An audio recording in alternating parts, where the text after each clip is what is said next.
সাগরিকা আগরওয়াল, পূর্ব বর্ধমানের জেলা শাসক। আমার সাথে প্রেস কনফারেন্সে এসপি সাহেব আছেন আর ডিস্ট্রিক্ট ফোর্স কোঅর্ডিনেটর আছেন। আমাদের তিনজনের তরফ থেকে এটাই অনুরোধ সকল পূর্ব বর্ধমান জেলাবাসীদের যে আমাদেরকে শান্তি বজায় রাখতে হবে, আইন শৃঙ্খলাটা মেনটেন করে রাখতে হবে। কেউ যেন আইনটাকে নিজের হাতে না নেয়। আমরা কিন্তু এটা টলারেটও করবো না আর অ্যাকসেপ্টও করবো না। এইটা আমাদের স্ট্রং মেসেজ যেটা আমরা এই চেয়ার থেকে দিতে চাইছি।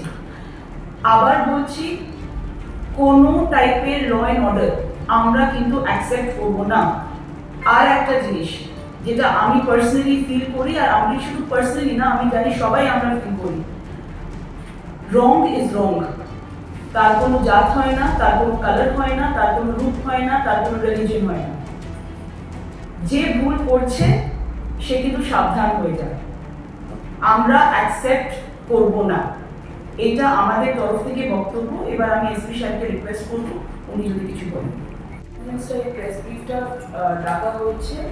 এখানে আমি শ্বেতা আগরওয়াল জেলা শাসক, এসপি সাহেব আছে, আমাদের ডিএফসি ডিস্ট্রিক্ট ফোর্স কোঅর্ডিনেটর আছে।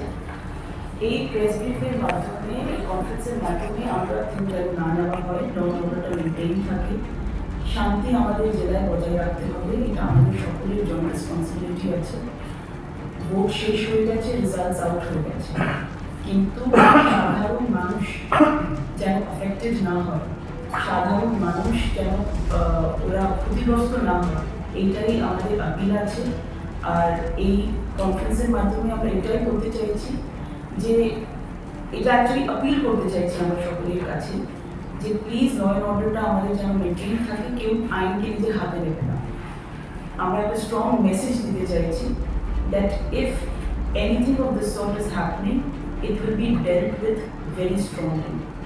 We are not going to sit here and close our eyes.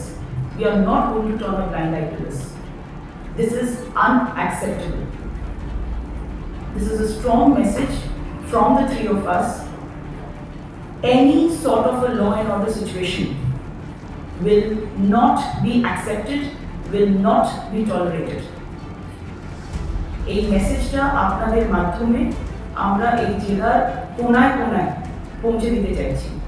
এই জন্য এই কনফারেন্সটা ডাকা হয়েছে। আপনাদের থেকে আমার এটাই অনুরোধ যে এই যে মেসেজ আছে প্রশাসনে, এটা সবাইকে সবার কাছে যেন পৌঁছে দেয়। আপনার বার্তাটা প্লিজ বাংলায় বলবেন। এখানে কগনিটিভিটি হচ্ছে, আমরা এফআইআর রেজিস্টার করেছি অলরেডি, 50টার উপর এফআইআর গোটা জেলায় রেজিস্টার হয়েছে, 150-র উপর অ্যারেস্ট হয়েছে, এবং এই ড্রাইভটা চলবে। এটা কাউকে কোনো স্পেয়ার করা হবে। স্যার, আজকে সকাল পর্যন্ত অ্যাপ্লাই করা আছে। আপনারা যখন আরেকবার ইস্যুটা তুললেন, আমি আরেকবার রিইটারেট করে দেবো আমাদের সমস্ত থানাকে, এই ধরনের কোনো রকম হুলিগানিজম আমরা টলারেট করব না। It will be dead strict. ঠিক আছে, প্ররোচনা ছড়ানোর জন্য এখনো পর্যন্ত কতজনকে গ্রেফতার করা হয়েছে, বা প্ররোচনার একটা অন্যতম মাধ্যম যেমন ফেসবুকের মতো সোশ্যাল মিডিয়া, যেখানে কি কোনো নজরদারি চালানো হচ্ছে? যেরকম সোশ্যাল মিডিয়া আমাদের রাউন্ড দ্য ইয়ারই থাকে, এবং ইলেকশনের আগে আমাদের ডেডিকেটেড সাইবার যে সেল, সেটাকে অ্যাক্টিভেট করা ছিল, সেই সেলটা এখনও ফাংশনাল আছে। আমরা সেগুলো আইডেন্টিফাই করছি। আমার ডিমান্ড মানে সেপারেট ফিগার নেই, টোটাল অ্যারেস্ট ফিগারটা আমি বলছি। আর এটা ছাড়াও যারা যারা ইনভেস্টিগেশনের মধ্যে রয়েছে তাদেরকে প্রসিকিউশন করা কিন্তু হচ্ছে। ঠিক আছে স্যার, ভোটের আগে ম্যাডাম একটা কথা বলেছিলেন যে আপনারা যেখানে যা পাবেন আমার সাথে কমিউনিকেট করবেন, আমরা দেখব। এই পরিস্থিতিতে আবার সেই কথাটাই আমি রিপিট করেছি ম্যাডামকে, যখন আমরা বা আপনাকে যখন মেসেজটা দেবো, তখন সেখানে হচ্ছে তার বিষয়টা দেখে নিলে মনে হয় সেই কমিউনিকেশনটা আরও ভালো হবে। এটা আমাদের প্রস্তাব। আমাদের ডিস্ট্রিক্ট কন্ট্রোল রুম তো ফাংশনাল আছে, তো সেটাও আপনারা একটু আবার ওখানেও আপনারা পাবলিককে বলতে পারেন, তারা ওখানে জানালে আমরা ইমিডিয়েটলি রেসপন্ড করব। 1950 195 और round the clock round up. ঠিক আছে। नमस्कार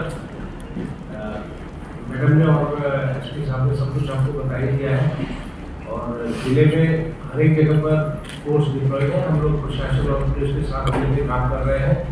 किसी भी प्रकार की वायलेंस को, एटेक को बिल्कुल टॉलरेट नहीं किया जाएगा, और उसको पूरी सख्ती के साथ निपटा जाएगा। Thank you.